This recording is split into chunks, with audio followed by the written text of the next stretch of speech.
Hello, Scope readers. My name is Kristen Lewis, and I'm the editor of Scope Magazine. And I'm so excited to take you behind the scenes of my article, The Lost Ship.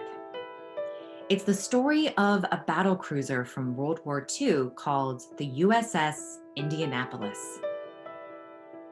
On July 29, 1945, a Japanese submarine torpedoed the Indianapolis near the Philippines in the Pacific Ocean.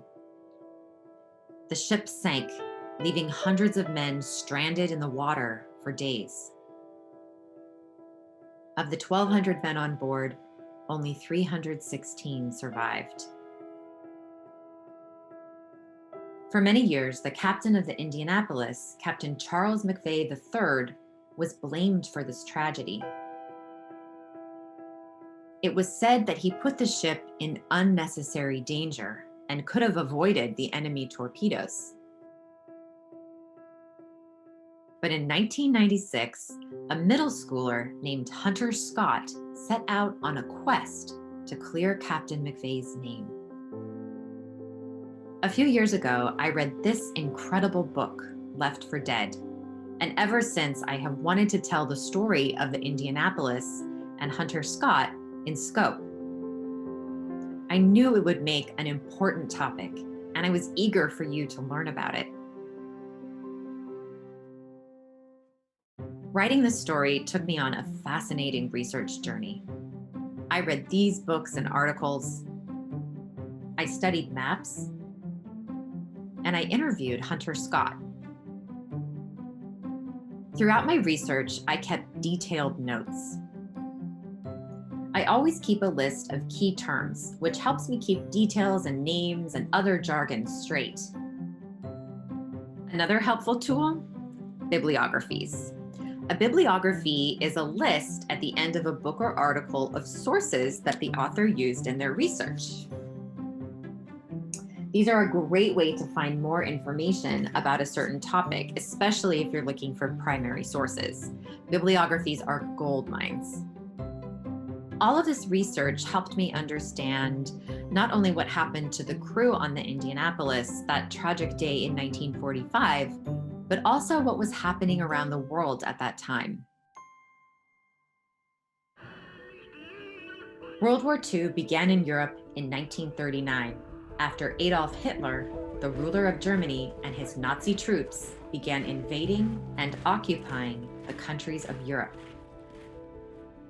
In 1940, Germany and Japan became allies. The United States entered the war in 1941 after Japan launched a massive surprise attack on Pearl Harbor, a U.S. military base in Hawaii.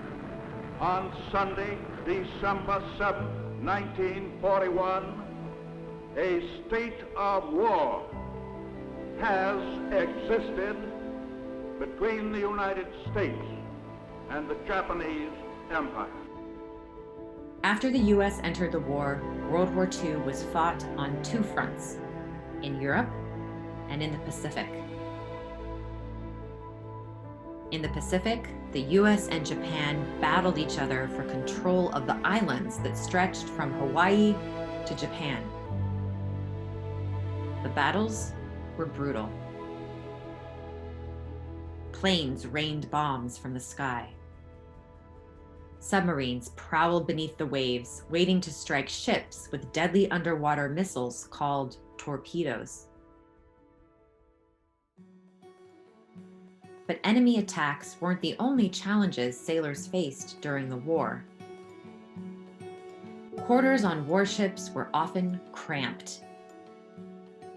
And even though sailors were surrounded by their crewmates, life at sea could be isolating. Back then, there was no texting or email. The main way sailors could communicate with loved ones back home was by letter. Once I had all the research I needed, it was time to start writing. And this story took me a very long time. I started in May 2020 and didn't finish until November. Sometimes certain stories just need a little more time to cook. I rewrote my hook dozens of times.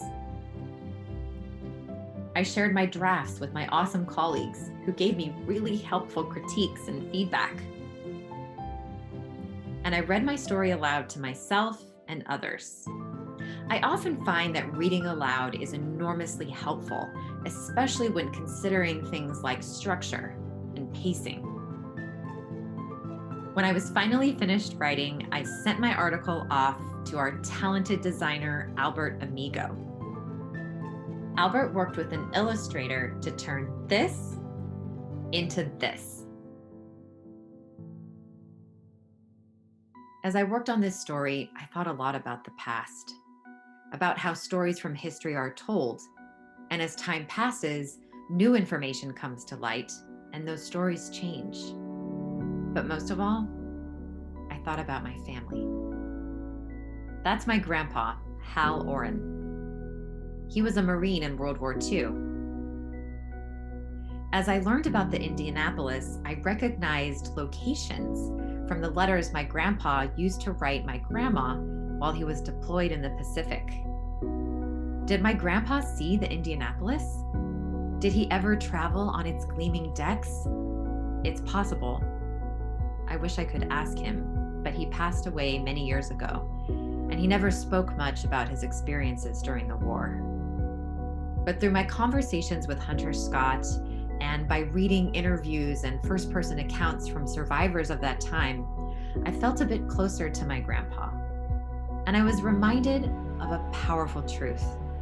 Stories are important to who we are and how we understand our world. Stories from history, stories from our families and loved ones, your own stories about your own life.